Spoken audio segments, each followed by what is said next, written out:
Radio City 91.1 के Delhi studios में. My name is RJ UV, and I think technology has done this to us. It has given us a little leverage that we can sit in our own comfort zones, we can sit in our own workplaces, and we can get the best content out. I think we've realized that doctors are probably the most important people.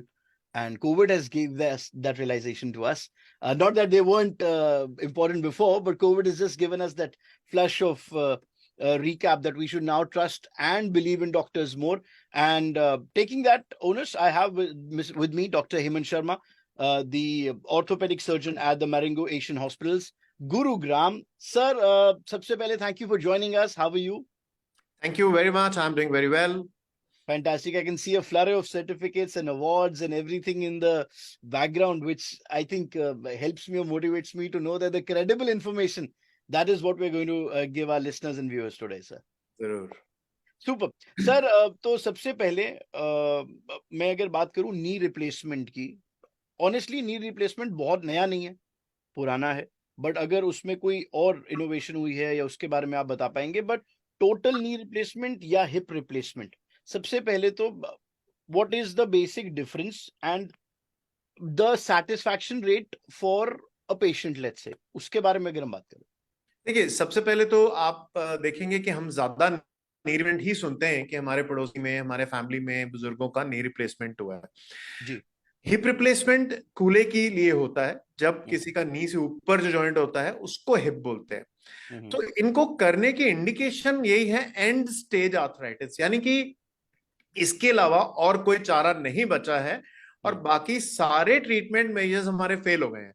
जैसे कि pain relief हमने कोशिश कर लिया, injection से कोशिश कर लिया, पेशेंट ने वजन कम कर लिया, एक्टिविटी मॉडिफिकेशन कर लिया, और जब उनको लगने लगे कि हमारे रोजमर्रा की जिंदगी और हमारे रोज के कामकाज करने की क्षमता बहुत कम हो गई है, तब डॉक्टर्स उनको असेस करके एडवाइस करते हैं कि यू विल बेनिफिट फ्रॉम नी और हिप रिप्लेसमेंट सर्जरी.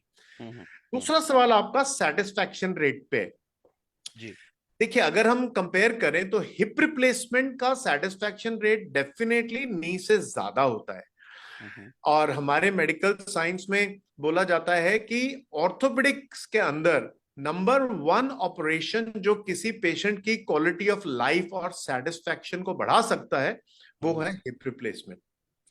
इसका मतलब ये नहीं है कि नी रिप्लेसमेंट खराब है. 82% of people are highly satisfied after knee replacement surgery.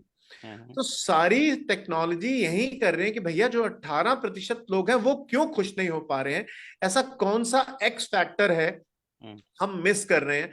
तो सारी रिसर्च इसी पे चल रही है. तो ओवरऑल ये दोनों ऑपरेशन पेशेंट की क्वालिटी ऑफ लाइफ और मोबिलिटी को इंप्रूव करने में बहुत कामयाब है. कॉम्प्लिकेशंस, प्रॉब्लम्स हर सर्जरी के साथ हो सकती हैं. मैं अपने पेशेंट्स को यही कहता हूं कि जिस तरह से हम स्कूटर गाड़ी चलाते हैं पूरी सेफ्टी के साथ, फिर भी एक्सीडेंट हो सकता है, तो उसी प्रकार से दुनिया के किसी कोने में कोई डॉक्टर कोई भी सर्जरी करता है तो कुछ परसेंटेज इज एक्सेप्टेबल. जैसे 100 में से 1% लोगों का इन्फेक्शन रेट इज एक्सेप्टेबल. लेकिन हम जितना ऑप्टिमाइज कर सकते हैं उसको करके ही सर्जरी ऑफर की जाती है. राइट.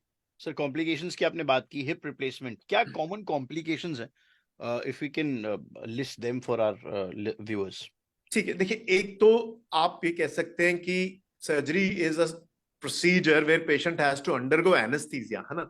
उसको बेहोशी की दवा दी जाती है, तो हमारे बेहोशी के डॉक्टर उनको बेहोशी के रिलेटेड प्रॉब्लम्स बताते हैं. जैसे पेशेंट्स को सर्जरी के बाद उल्टी हो जाती है, कई बार पेन कैसे कंट्रोल किया जाए उसके लिए बहुत नई नई टेक्निक्स आ गई हैं पेन कंट्रोल के लिए. अब जो आपने हिप के बारे में पूछा, स्पेसिफिक टू हिप, तो इमीडिएटली हमें डर होता है किसी मरीज को इन्फेक्शन ना हो. उसके लिए हम साफ सफाई और साफ ऑपरेशन थिएटर, स्टेराइल ड्रेप्स, हम लोग स्पेस सूट डालते हैं, एंटीबायोटिक्स देते हैं. उसके अलावा होता है हमारे को डिसलोकेशन. तो हिप रिप्लेसमेंट में बॉल एंड सॉकेट जॉइंट को रिप्लेस किया जाता है. अगर हमारे इम्प्लांट के एंगल्स सही ना हो तो डिसलोकेशन हमारी वजह से होएगा. अगर पेशेंट हमारी बात फॉलो ना करे और कंप्लायंट ना हो तो उनकी वजह से हो सकता है. हम्म। तीसरी समस्या है लेग लेंथ डिस्क्रिपेंसी। तो हम्म बहुत सारे मरीज मेरे पास आते हैं, डॉक्टर साहब हमारी ऑपरेशन के बाद अक्सर टांग लंबी हो गई है, और लेडीज तो कतई टॉलरेट नहीं करती हैं इसको। हम्म और अगर आप अमेरिकन और विदेशी फिगर्स देखेंगे तो 7 मिलीमीटर तक लेग लेंथ एक्सेप्टेबल है। उसके बाद में हम थोड़ी प्रॉब्लम में आ सकते हैं, हम्म लीगली भी।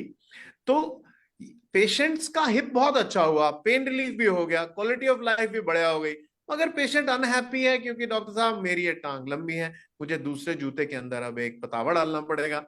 तो ये छोटी छोटी चीजें ही पेशेंट्स की सेटिस्फेक्शन को बढ़ा देता है अगर इसको हम देखते हैं। बहरहाल इसके अलावा क्लॉट्स हो जाना टांगों में, कभी कभी लंग्स में चले जाना, ये थोड़ी सी और सीरियस कॉम्प्लिकेशन है जिसकी हर डॉक्टर गाइडलाइंस फॉलो करता है और प्रिकॉशंस लेता है। सर, रोबोटिक हिप क्या, पहले तो मैं जानना चाहूंगा ये है क्या, एंड क्या वो प्रिवेंट कर सकता है जो भी माइनर आपने कॉम्प्लिकेशंस बताई? ऑफ कोर्स मेजर तक हम नहीं जाएंगे, will not be that negative, but still. देखिए पहली बात, रोबोट कुछ नया नहीं है।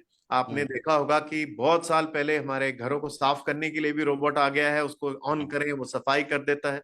हम्म उसी तरह से हम इस आर्टिफिशियल इंटेलिजेंस टेक्नोलॉजी को मेडिकल फील्ड में बहुत समय से इस्तेमाल कर रहे हैं। हम्म हमारे ऑर्थोपेडिक्स में भी 17-18 साल हो गए हैं कि रोबोट्स आए हैं। इंडिया में बहरहाल 3 से 4 साल पहले ही आए हैं। हम्म तो पहली चीज तो मैं ये लोगों को कहना चाहता हूं कि रोबोट में रोबोट ऑपरेशन नहीं करता है, सर्जन के ही हाथ ऑपरेशन करते हैं।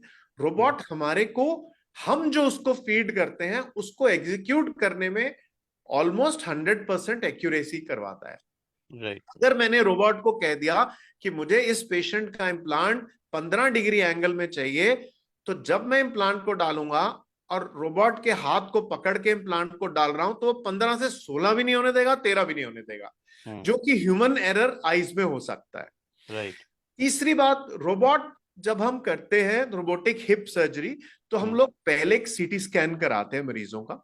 उसमें हमें पता होता है कि क्या साइज फिट बैठना है, इसकी टांग पहले से ही कितनी छोटी है, इसको ये इम्प्लांट डालने में कितनी लंबी हो जाएगी, बिल्कुल परफेक्ट लाने में क्या करना है, हम्म इसका डिसलोकेशन किस एंगल में हो रहा है, उसको हम्म कैसे बचाना है। तो हम्म इतनी सारी इंफॉर्मेशन हमारे पास आ जाती है हम्म और हम रोबोट में फीड कर देते हैं।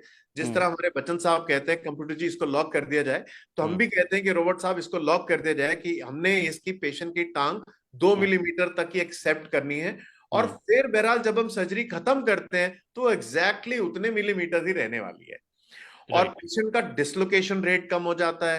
हम्म पेशेंट के इम्प्लांट को डालने में जो एक्यूरेसी है एंगल्स की, वो ऑलमोस्ट 99% हो जाती है, जिससे कि इम्प्लांट की लाइफ भी बढ़ती है।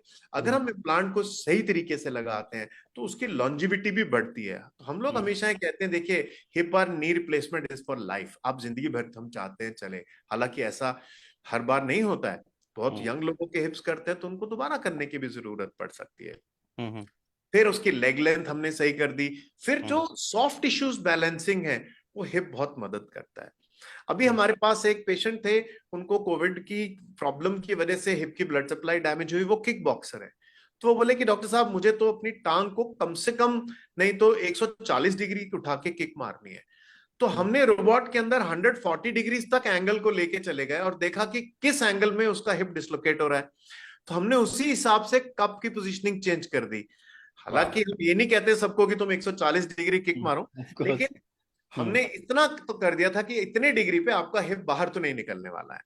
मेरा नेक्स्ट क्वेश्चन यही था सर, क्योंकि जब हम रोबोटिक की बात करते हैं तो जैसे आपने एग्जांपल दिया, ये पर्सनल अलाइनमेंट हो गई किसी पेशेंट को लेके। जी जी एब्सोल्युटली, आपने पता नहीं मेडिकल टर्म कहाँ से पकड़ी है, इसी को ही हम पर्सनल अलाइनमेंट बोलते हैं, जी पर्सनलाइज अलाइनमेंट बोलते हैं। जी। तो उसमें क्या, ये तो आपने एक एग्जांपल दिया, but can we do this for every patient depending on उनका क्या वर्क नेचर है, उनका क्या दिनचर्या है, एटसेट्रा? देखिए इसको मैं थोड़ा सा ब्रॉडन करूंगा ताकि लोगों को मेरी इंफॉर्मेशन कोई गलत इंटरप्रेट ना कर ले। हम्म हर इंसान की बोन मोर्फोलॉजी अलग अलग है, हम्म हर इंसान की बोन क्वालिटी अलग है, हर 32 साल का इंसान एक जैसा नहीं है, मेरा राइट नी लेफ्ट नी जैसा नहीं है। तो इसलिए सबसे पहली चीज हम पेशेंट को ये कहते हैं, अपने आप को कंपेयर मत करिए किसी दूसरे के साथ, आप एक हम्म अलग इंडिविजुअल हैं। इनफैक्ट आप अपनी राइट टांग को भी लेफ्ट टांग से कंपेयर ना करें। सो कई लोग कहते हैं कि डॉक्टर साहब हमें चौकड़ी मारनी है, कई पेशेंट्स आते हैं हमारे पास, बहुत सारे मुस्लिम पेशेंट्स आते हैं, उनको नमाज पढ़नी है। तो ऑब्वियसली अगर मेरे पास ऐसी टेक्नोलॉजी है और मैं उनको ऐसी कंपोनेंट पोजीशनिंग दे सकूं कि इस पेशेंट को नमाज पढ़नी है तो इतने डिग्री एंगल में मेरे हिप स्टेबल रहने चाहिए, तो मैं ये कर सकता हूं। तो अब वो खत्म हो गया एरा जब हम कहते थे हर पेशेंट के हिप को 45 डिग्री एंगल में डालना है और 20 डिग्री एंगल में डालना है। अब ऐसा नहीं है। अब हम हर पेशेंट की एनाटमी यानी कि उसकी हड्डी की भगवान ने जो प्रक्रिया दी है उसको स्टडी करके एंगल्स को चेंज करके इम्प्लांट्स को डालते हैं, ताकि उसके सॉफ्ट टिश्यूज की बैलेंसिंग उसकी जैसी ही हो जैसा उसका नॉर्मल हिप है, दूसरी तरह का उसके साथ हो। तो इसी को आप कह सकते हैं इन अ वे की पर्सनलाइज अलाइनमेंट हमने दे दिया है। Fantastic sir. आई थिंक ये जो पर्सनल अलाइनमेंट और ये वाला पार्ट है, ये बहुत सारे लोगों को ये मोटिवेट करेगा that I can be back to very much normal with the activities. I think yes, this is very important to understand कि हमारा मकसद उनकी जिंदगी बेहतर बनाना है। देखिए, हम अगर किसी को बिल्कुल ही भगवान जैसे बना तो सही सकते हैं, है ना, लेकिन हम इतना कर सकते हैं कि उनकी जिंदगी बहुत अच्छी तरह चले, उनको पेन रिलीफ हो, उनको जो अपनी स्पोर्ट्स एक्टिविटीज हैं, जैसे पेशेंट्स डबल बैडमिंटन खेल सकते हैं, डबल्स टेनिस खेल सकते हैं, गोल्फ खेल सकते हैं, तो हम इतना कुछ पेशेंट की जिंदगी में वापस ला सकते हैं after hip replacements. Doctor Hemant, one final question मैं सिर्फ इतना जानना चाहता हूँ, टाइम कितना इंपॉर्टेंट है? क्योंकि मैं बहुत सारे ऐसे अपने, चलो फैमिली का एग्जांपल देता हूँ, वो कहते हैं कि भी थोड़ा दर्द हो रहा है अभी चल जाएगा, पर वो थोड़े शुरू में मालिश करवा लेते हैं, ये करा लेते हैं, until the time they eventually see a doctor. वो डॉक्टर इवेंचुअली, कई बार मैंने सुना है ये कहते हुए, कह रहे आप पहले क्यों नहीं आए हमारे पास? देखिए, पहली बात याद रखिए कि हिप और knee replacement surgery elective surgery है, ये इमरजेंसी नहीं है। इमरजेंसी सर्जरी हुई, किसी को हार्ट अटैक हो गया और इमीडिएटली कुछ करना है, तो कितना ही मरीज का एक्सरे खराब हो, कई मरीज बहुत अच्छी जिंदगी काट रहे हैं। तो मेरा क्वेश्चन पेशेंट को ही होता है कि ये ऑपरेशन आपको मुझसे खरीदना पड़ेगा, मैं नहीं बेचने वाला। आप मुझसे कैसे खरीद सकते हैं कि डॉक्टर साहब मेरी क्वालिटी ऑफ लाइफ बहुत खराब हो गई है, मुझे जीने का मजा नहीं आ रहा है, मैं ऐसी जिंदगी काटने वाला नहीं हूं, मैं बहुत पेन किलर्स ले चुका हूं। ये तो हुआ पेशेंट ने मुझसे खरीदा। अब मैं ऐसे किसी को बेचने लगूं तो मैं बोल सकता हूँ अरे ये नहीं करेंगे तो फिर ये हो जाएगा, आप गिर जाएंगे, टूट जाएंगे। तो इसमें कोई इमरजेंसी नहीं है जब तक उनको लगता है कि उनकी majority of life is going well, कुछ करने की जरूरत नहीं है। लेकिन कई ऐसी सिचुएशंस होती हैं जिसमें हम पेशेंट को कहते हैं आप जल्दी करा लें, क्योंकि आपको फ्रैक्चर रिस्क बढ़ जाएगा, उनकी बोन्स वीक हैं, उस सिचुएशन में हम कहते हैं, लेकिन वो काफी रेयर होती हैं। तो ये इलेक्टिव सर्जरी है जब पेशेंट को खुद हमारे पास चल के आना चाहिए कि डॉक्टर साहब मैं आया हूं आपके पास, मेरी जिंदगी अच्छी नहीं है, आप इसको बेहतर बनाएं। Fantastic, what an insight sir, thank you. I think ये ट्रूली बहुत, जो आपने टर्म्स भी यूज की वो किसी भी इंसान को, लेमन को भी समझ आ जाएंगी। Thank you so much doctor Hemant, thank you so much. और मैं इस अवसर को लेना चाहूंगा, आज गुरु पूर्णिमा भी है, तो I wish all my gurus thank you for teaching me. और मैं चाहता हूं कि मैं भी अपने जो जूनियर्स हैं उनको ऐसे ही सिखा के एक अच्छा इंसान और डॉक्टर बना सकूं। Thank you. Fantastic sir, thank you so much sir. Take care, bye bye.